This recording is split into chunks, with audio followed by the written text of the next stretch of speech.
this spot, what's the difference between those two? So that's measuring time from this point to this point. And that's going to be your beat period that you want to measure along your ventricular depolarizations, your R values, right? So if we want to do an average, we would make whatever this is, that's your T, and whatever this is, and once you'd move this over here, this would read your difference between these two, and that's your time. Then you take those two, add them together, divide by 2, and you get your average. All right, so when you're voluming, you're figuring out how high it is at any spot, where it is along the y-axis. So as you move these back and forth, if you were to move it, for example, here and here, and this is a good spot for the T, not down all the way at the S, but at the base of these. So that'll be a good spot for the T, for the base, and you go all the way to the top of that T. The distance from here to here along that y-axis would be your amplitude of that T wave. How high is that T wave? How high is the QRS wave? Well, that would be from Q to T. So you'd move one of these lines over, right there, and you have the other one at the top. The distance between this and this is your volume, and that will be reflected right up here. So anywhere you have these two lines, whether you have them here and here, here and here, here and here, that difference will be projected right there in the volume. Does that make sense?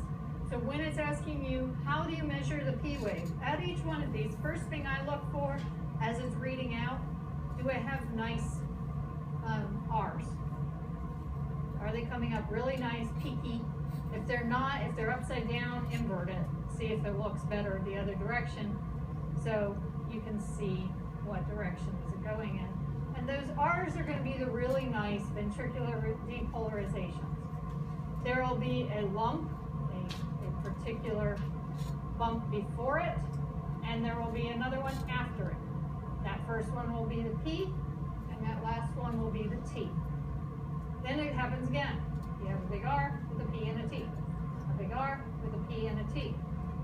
To measure at the bottom of one of these things, it's really easy to measure the R's, because Q, from that bottom point to the R, that's the amplitude of this particular wave. That's easy. P, it's going to be the wave before the R, the QRS wave, and it's going to be here. Now what you need to do for these ones, look at 3 of them and see where does the bottom seem to be. There's the bottom of that one. So this one, the bottom is probably about right there. This one, the bottom is probably about right there. And you measure from there to there. It doesn't have to be perfect. It doesn't have to be exact. But you have to be pretty consistent how you do it from one to the next. So you do it across those P waves. Find out how high they are, and you'll get your average when you add the 3 together and divide by 3. Then the T, you're not going to go from the S. You're going to go from the base. So where does it look like? Because there is a pause between this QRS wave and the T. There's going to be a pause. What looks consistent in each of these? Well, really it's probably more about right there that you would be measuring. How you would tell that, that's a little harder on this particular one. If you measure here consistently each time, you're fine, as long as you're consistent. But you'll see this wave is much bigger usually than your P wave. The T wave is usually bigger than the P wave because of what? What are you contracting, or what cells are doing the action potential firing here? Those are the ventricular repolarizations. So you're going to have a lot because you have big ventricles.